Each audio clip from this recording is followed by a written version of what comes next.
Good morning everyone. My name is Dharmendra Kumar. Today I am going to teach about the polynomials. Chapter 2 Polynomials Class 9th. अब इसमें से आपको पहले video में हमने कुछ आइडेंटिटीज हल कराई थी। उन आइडेंटिटीज का प्रयोग करके पॉलिनोमियल्स चैप्टर को पढ़ना है। आइडेंटिटी क्या थी? If a plus B plus C equal to 0, A cube plus B cube plus C cube equal to 3abc। ये आइडेंटिटी सॉल्व करके आई थी। उसी आइडेंटिटी को if a plus B plus C equal to 0, जब a plus B plus C equal to 0 होगा तो उस condition में A cube plus B cube plus C cube equal to 3abc। इस आइडेंटिटी को आपको याद रखना है। इसी आइडेंटिटी पर एग्जामिनेशन में क्वेश्चन आता है, without actually calculating the cubes find the value of. अब क्वेश्चन कैसे लिखा होगा? -12 की पावर 3 प्लस 5 की पावर 3 प्लस 7 की पावर 3। तो ये एक प्रश्न है और इसको हल करने की प्रोसेस क्या है? तो स्टूडेंट्स एग्जाम में क्या करते हैं, आइडेंटिटी उन्हें याद नहीं होती या ध्यान में नहीं आता तो उस समय गलती भी करते हैं। वो डायरेक्ट सॉल्व करते हैं किस तरीके से कि -12 करेंगे तो 3 टाइम्स मल्टीप्लाई कर लेंगे, आंसर लिख देंगे। 5 का 3 टाइम मल्टीप्लाई करेंगे, फिर लिख देंगे। 7 का क्यूब कर देंगे, उसके बाद में तीनों को प्लस करके सॉल्व करके आ जाते हैं। लेकिन नहीं, मुझे क्या करना है, आइडेंटिटी पर पूरा ध्यान रखना है कि without actually calculating the cubes. तो उसके लिए हमें क्या करना है, इसके अंदर जो आपकी ये है, इसे A और ये B और ये C, तो इसमें से पहले शो करना है कि A plus B plus C equal to 0।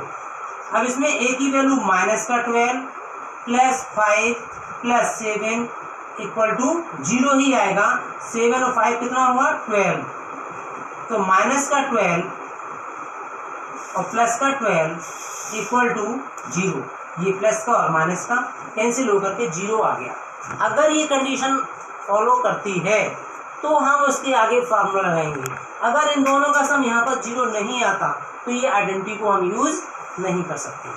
इसलिए यहाँ पर ये 0 आ गया है। 0 के बाद में अब मैं लिख सकता हूँ, ये तो a क्यूब हो जाएगा और ये b क्यूब हो गया, ये c क्यूब हो गया, इक्वल टू 3abc। तो इसकी वैल्यू जो होगी -12 का क्यूब प्लस 5 का क्यूब प्लस 7 का cube equal 3 abc। a means a means -12, b means 5 into 7। और जब इसे हम मल्टीप्लाई करेंगे उसके बाद हम आंसर को लिखेंगे। अब इसमें देखिए 12 5 जा 60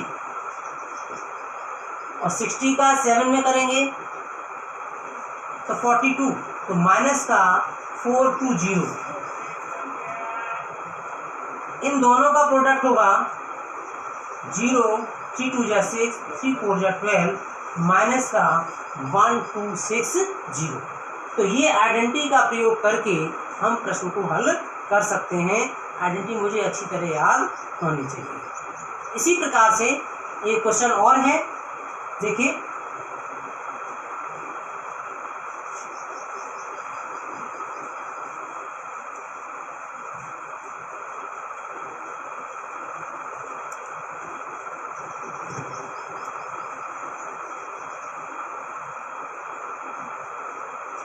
तो क्वेश्चन नंबर 14 का सेकंड पार्ट, क्वेश्चन नंबर 14 का सेकंड पार्ट, पहले जो बताया था वो फर्स्ट पार्ट था। इसी तरीके से without actually calculating the cubes find the value of 28 cube plus 15 cube means 15 का क्यूब प्लस माइनस का 13 क्यूब्स। अब मैं तुरंत चेक करूंगा कि इसके अंदर की वैल्यू ये a हो गई, ये b और ये c। तो इन सभी का सम जो है कितना होना चाहिए? 0 आना चाहिए। तो means if A plus B plus C equal to 0। ए की value 28 minus 15 minus 13 equal to 0। 28 और ये माइनस का 28 इक्वल टू 0। तो इस तरीके से रिमाइंडर जब 0 आ गया है तो उसके बाद हम ये आइडेंटिटी को सॉल्व करेंगे। कैसे? A cube plus B cube plus C cube equal to 3abc। अब 3abc तो इसके फॉर्म में ये है 28 का क्यू प्लस माइनस 15 का क्यू प्लस माइनस 13 का cube equal to 3a means 28, b means minus का 15 और इंटू माइनस का 30। इसके बाद इसको हम मल्टीप्लाई कर लेंगे 3 इंटू 28। अब यहाँ पर माइनस में माइनस का मल्टीप्लाई करके प्लस हो जाएगा।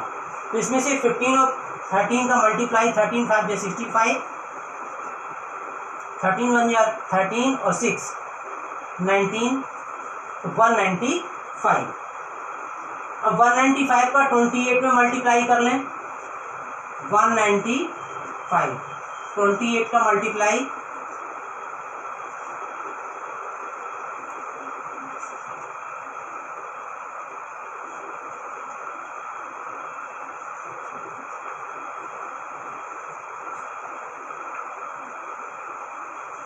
इसे सॉल्व करेंगे 0 6 9 6 15 3 1 4 1 5 5 5 6 0 3 इंटू 5 5 6 0।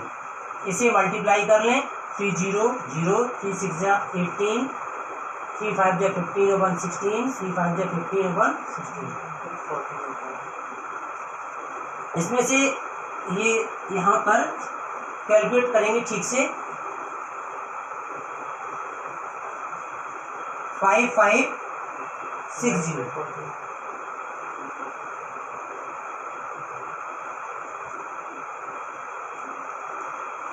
यहाँ पर देखेंगे एक बार 8 5 जा 40 8 9 जा 72 76 8 1 जा 8 8 7 15 और 2 5 जा 10 2 9 जा 18 1 19 2 1 जा 2 1 3। सॉल्व करके 0 6 और 9 और 5 14 होगा 3 1 4 और 5 5 4 6 0 3 इंटू 5 4 6 0। 3 से मल्टीप्लाई करेंगे 0 3 6 जा 18 3 4 जा 12 और 1 13 3 5 जा 6। इस तरीके से 16380 ये आपका आंसर होगा कैलकुलेटिंग द क्यूब्स। लेकिन इसमें आइडेंटिटी का ही यूज हम करेंगे। तो आइडेंटिटी का अगर यूज नहीं होगा तो ये क्वेश्चन मेथड जो है वो रॉन्ग हो जाएगा।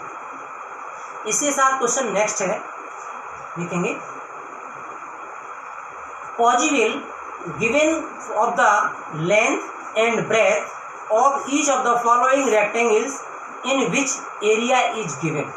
मीन्स एरिया आपको दिया जाएगा और लेंथ और ब्रेथ फाइंड आउट करनी है।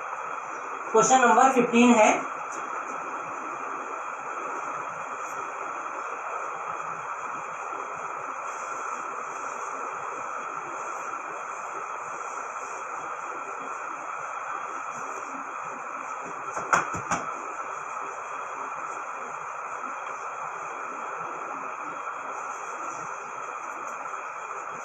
Question number 15।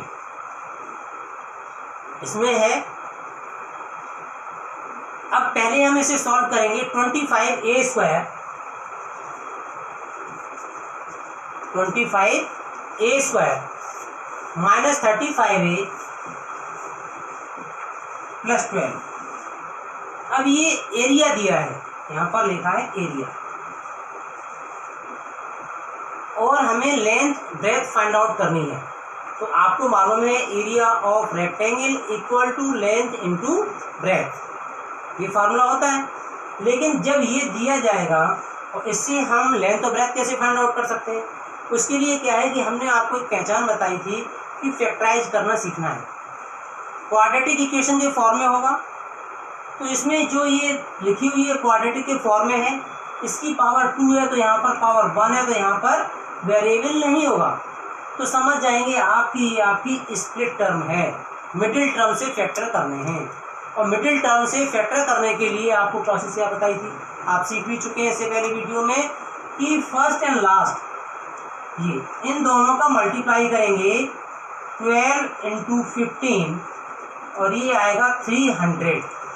अब 300 के फैक्टर सेलेक्ट करने हैं, 300 में से इसका एलसीएम निकाल करके 2 से 150, 2 से 75, फिर 3 से 25, 5 5 या 25। अब इसमें से ये फैक्टर आए और प्रोसेस बताई थी, इसमें से मल्टीप्लिकेशन तो आपका ये 300 हो जाएगा। अब इन्हीं में से फैक्टर सेलेक्ट करने हैं, ऐसे फैक्टर सेलेक्ट करने हैं कि मिडिल टर्म का सम 35 आ जाए। तो देखेंगे यहाँ पर 5 3 या 15 और 5 2 या 10 2 या 20, तो इसके जो फैक्टर्स हैं वो मुझे बनाने हैं। तो इसमें से 20 और 15 इन दोनों का सम जो है वो कितना आता है 35। तो इसमें से हमने देखा कि 25a² minus 20a minus 15a plus 12। और प्रोसेस आपको बताई थी कि भाई इसमें से 3 टर्म होते हैं, 3 टर्म से मुझे 4 टर्म बनाने होते हैं। तो आप देख रहे होंगे यहाँ पर 3 टर्म थे, 1 2 3 4 टर्म हो गए। इन दोनों में से कॉमन लेना, इन दोनों में से कॉमन लेना।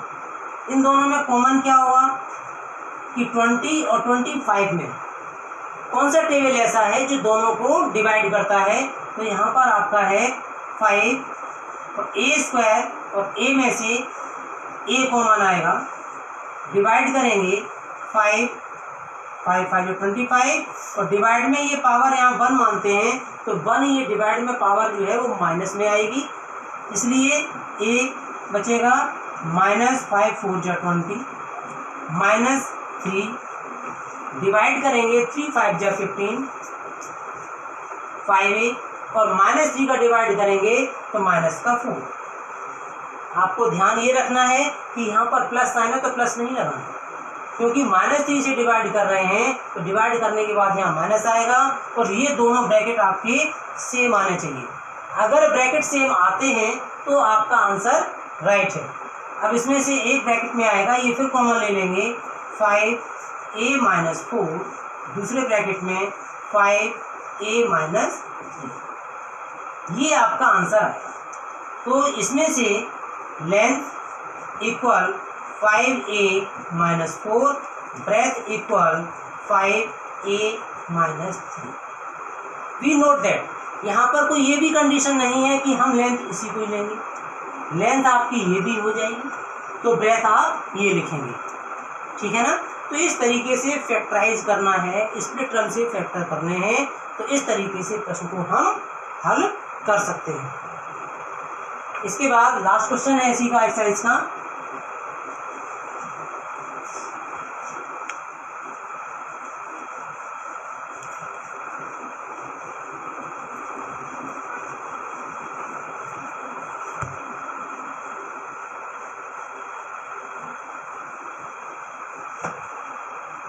क्वेश्चन नंबर 16, जैसे उसमें लिखा था without actually calculating the cubes.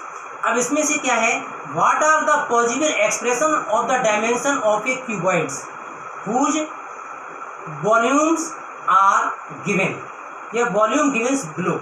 अब उसमें से इस तरीके से क्वेश्चन हो गया स्टेटमेंट में, और जो वॉल्यूम दिया हुआ है 3x² - 12x। अब इसमें से ये वॉल्यूम दिया है। अब वॉल्यूम देने के बाद में इसमें वॉल्यूम जब दिया है तो इसमें से लेंथ, ब्रेथ और हाइट, और क्यूबॉइड है, क्यूबॉइड में क्या है, लेंथ भी है, ब्रेथ भी और हाइट भी है, तो इसे हम सॉल्व करेंगे। अब इसमें सिंपल फॉर्म में केवल मुझे कॉमन लेना है, कॉमन कैसे ले सकते हैं, देखिए 3 और x, जब कॉमन ले लेंगे तो इसका इसमें डिवाइड करेंगे, आपका क्या बचेगा x, क्योंकि इसकी पावर 1 है और 3 बन जाए 3 और डिवाइड में पावर माइनस होती है, x की पावर 1 मीन्स x, माइनस 3 4 जा 12, x कैंसिल हो जाएगा। तो इसमें से आपका आंसर आया 3x और x माइनस 4, 3 टर्म में हो गया। अब इनमें से कोई सी भी हम लेंथ ले सकते हैं, कोई सी ब्रेथ ले सकते हैं। अब मान ली लेंथ x माइनस 4 ले ली, तो ब्रेथ को x ले लिया, हाइट को 3 ले लिया। तो इस तरीके से हम लिख सकते हैं l equal to 3, breadth equal to x और height equal to x minus 4। तो इसमें से ये नहीं है कि भाई यही हमारी x होगी, लेंथ होगी, तो इसमें से तीनों में से लेंथ, ब्रेथ और हाइट। तो ये क्यूबॉइड की डायमेंशन, और ये आपको जो दिया था ये वॉल्यूम दिया था। अब वॉल्यूम दिया था, वॉल्यूम को सॉल्व करने के बाद में लेंथ, ब्रेथ और हाइट फाइंड आउट करनी है। इस वीडियो में हमने ये इस तरीके से प्रश्नों को सीखा और हल करना भी सीख लिया है। अब मुझे क्या करना है कि पूरे चैप्टर्स में आइडेंटिटी याद करनी है, सबसे पहला काम। इसकी जो बेसिक डेफिनेशंस हैं उनको मुझे याद करना है। तीसरी बात कि मुझे केवल मैथ के क्वेश्चंस को याद नहीं करना है, उसके बेसिक को समझते हुए, फार्मूले को याद करते हुए, हर आइडेंटिटी पर अपने आप जब तक हम प्रश्न हल करना नहीं सीख जाते तब तक मुझे प्रयास करते रहना चाहिए। अपना टारगेट तय करें, जिससे क्या है कि हम उनको बिल्कुल क्वेश्चन को जब तक कंप्लीट नहीं होते हैं मुझे सीखना है। जिस आइडेंटिटी में कोई समस्या आती है उसके हम 2 प्रश्न और हल कर लें। इसलिए मैथ जो है याद करने का विषय नहीं है, ये समझने का है, प्रैक्टिस का है। अभ्यास करने से ही और मुझे इच्छाएं बढ़ती हैं कि हमें आगे आए। तो इस तरीके से हमें सीखना है, अपने आप में कॉन्फिडेंस पैदा करना है, तो हमें मैथ आसान लगेगी। इस तरीके से एक्सरसाइज तो कंप्लीट करते हैं, लेकिन इसके आगे वीडियो में हम अदर बुक से कॉम्पिटिटिव एग्जाम्स के क्वेश्चंस उनके बारे में हम आपको बताएंगे। Thank you so much. Video को लाइक करें, सब्सक्राइब करें। Thank you.